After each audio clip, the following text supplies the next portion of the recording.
So welcome to the new Freelancer Help Center. We'll start at the top. So up here, a lot of these are links. Clicking the Rev logo will bring you back to this main page. Here, Revver dashboard, as the name suggests, will bring you to your dashboard. And that's the page where you'll see how many projects are in Find Work, and it gives you a quick overview of some metrics.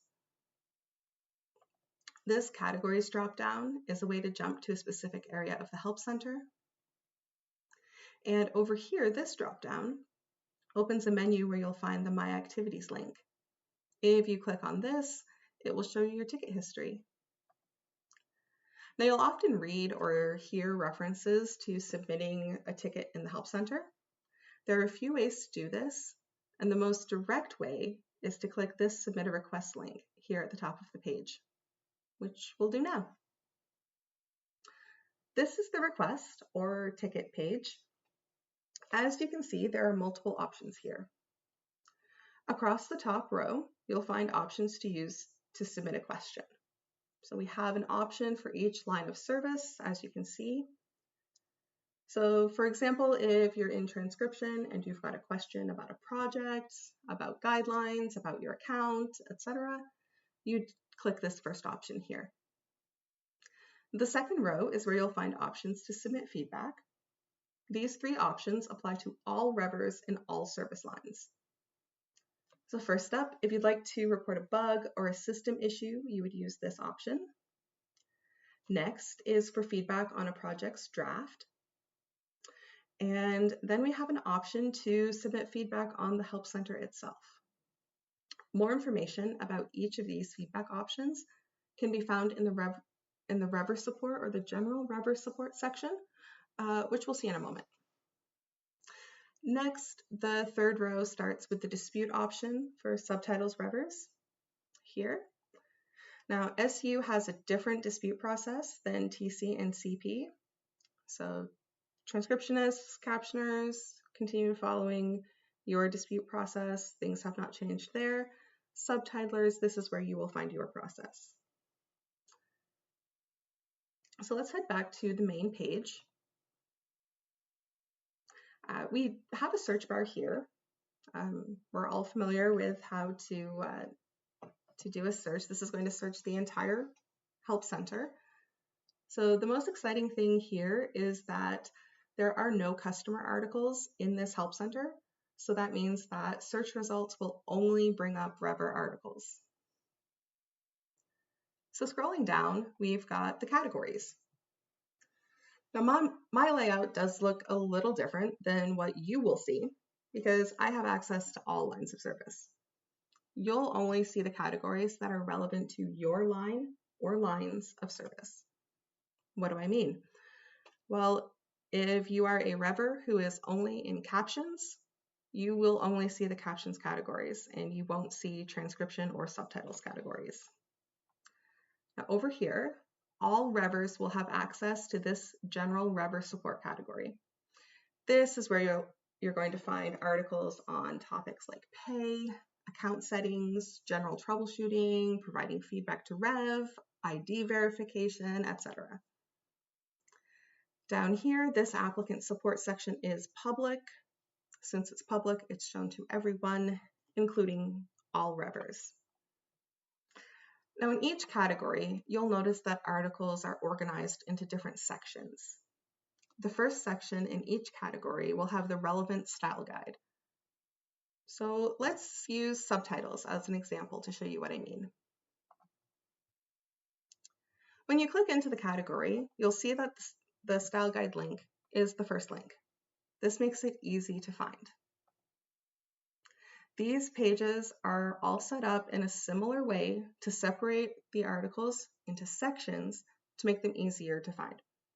Here we see that the sections are for accuracy, formatting, general information, and special instructions. So let's click into the subtitles style guide. All style guides, grading guides, review guides, etc. are now in article format.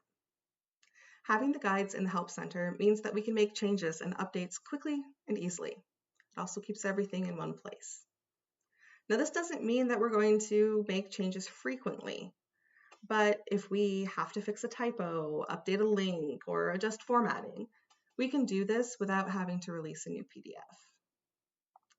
Now, all of the article pages have the same general layout. The article title, the search bar, over here, if you need to search for a different article, we have an option to submit a request or a ticket. And over here, far to the left, you will find a print button. So for those of you who prefer printed copies of the guides, you will have the option to print them. Now, you'll also notice that the table of contents is now on the left side of the page, and the menu that was there previously has been removed. And this does give us a bit more space for the content and the body of the article itself. So as you scroll through an article, you'll notice in the table of contents that it highlights the section that you're in. And if you're scrolling and you need to return to the top of the page, you can click this little arrow down here. It'll scroll you back up.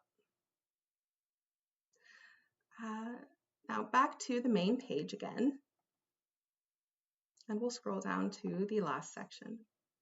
At the bottom here, you'll see different options to contact Revver support or the Revver performance team, however you'd like to refer to us. The first button here will bring you to the submit a request page that we saw earlier. The third button here will bring you to the form to submit feedback on the Help Center. And this center option will open up the chat widget, like so. If you need to minimize the chat, you just click here and it'll minimize. Now the chat widget is on all pages of the Help Center. To open it at any time, you just click this little purple button.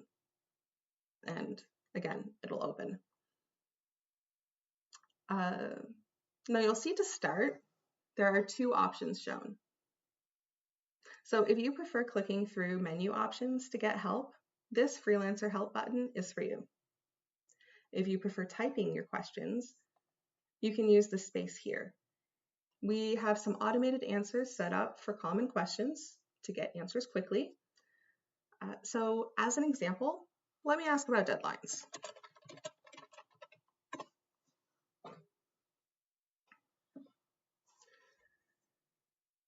So now I'm being asked what line of service I'm asking about. Some answers will be different depending on which service I'm in, because guidelines do vary. We'll pretend I'm in transcription and we'll click that. And the chat will give me the relevant information. I'll get an answer and a link to a Help Center article, and then I'll be asked if this answered my question. If I click no, I'll be transferred to a representative. If it's within business hours, I'll get a response pretty quickly. If it's outside of business hours, I'll get a response via email as soon as someone is available. I'm just going to click on yes, problem solved to end this. Now, one last note about chat. If you don't like the sound, because there are sound notifications, you can click this menu up here and you can toggle sound off. Or if it's off and you would prefer having it on, you can toggle it back on.